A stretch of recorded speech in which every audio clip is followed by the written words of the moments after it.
You've definitely been here as a parent. Your toddler asks for a banana. You peel it, put it on a plate, cut it in half. Perfect. Here you go, sweetheart. He sits down, looks at the plate, and bursts into tears. Not crying, sobbing. Through the meltdown you hear, "I wanted the whole banana, with the peel, not this." And right here you make the first mistake. You try to use logic. It's the same banana, same taste, even better, ready to eat. But this is the extract moment you start making the tantrum worse while thinking you are helping. You try distraction, doesn't work.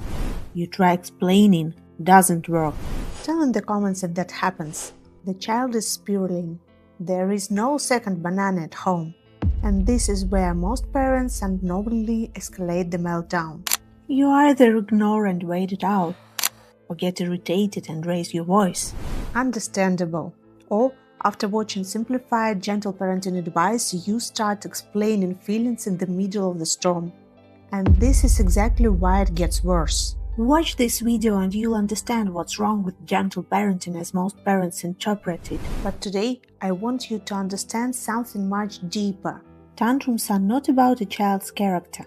They're about one systematic adult mistake. And you can fix it in under 1 minute. I'm a pediatrician, a researcher, and a mom. I use this method myself all the time, and it truly works. Support the channel, like, subscribe, turn the bell on, and let's go.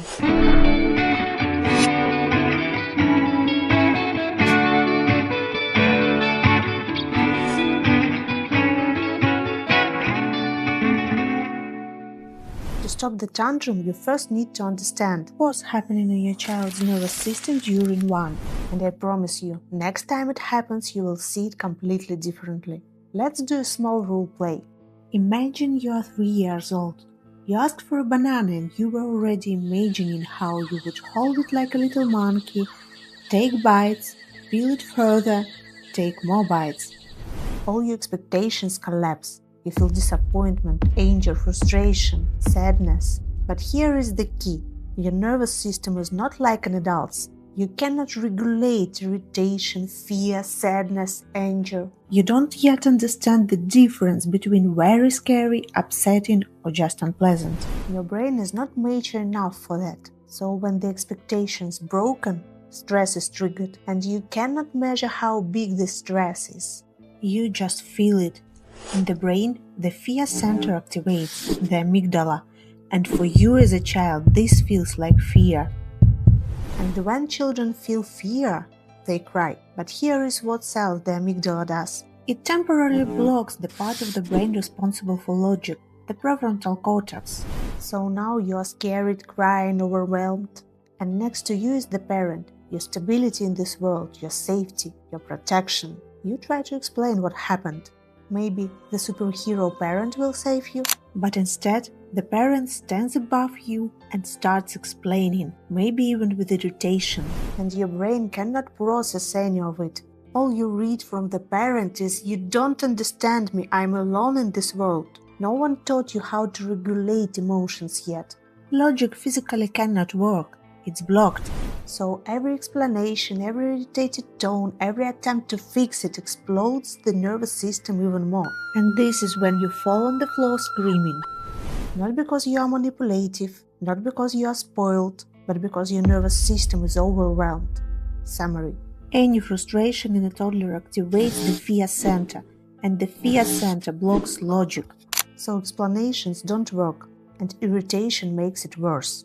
And this leads us to the most important part. We don't need to stop the crying. We need to teach the child how to regulate emotions. And now we are going to literally time 1 minute. This is your homework for the next tantrum. Important, we are not trying to stop the crying.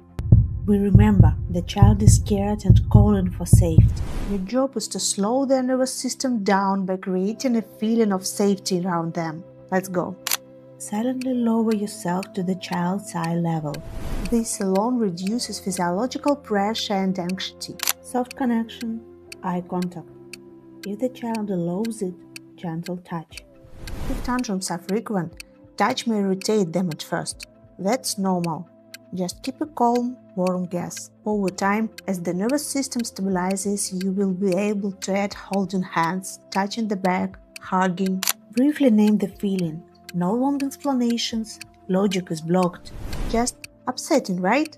No sarcasm, no irony. You now understand the child is not manipulating, not misbehaving. Their nervous system is overloaded, and this knowledge will help you to stay calm. When the parent doesn't pressure but emotionally stays with the child learns. Big emotions are not dangerous. I'm not alone. I'm not rejected. Invite slow breathing together. If the child is ready, they will join. If not, you breathe calmly yourself while staying near. In 90% cases, they started copying you. And that's it.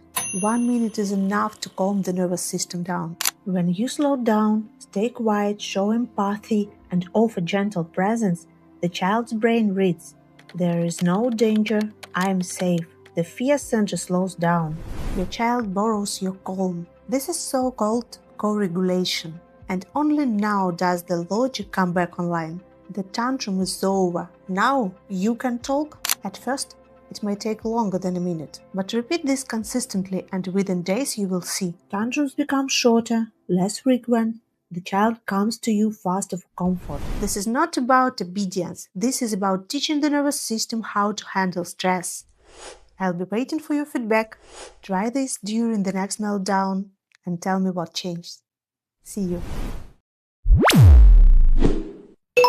Kids by Science, where proven wellness for kids meets real life.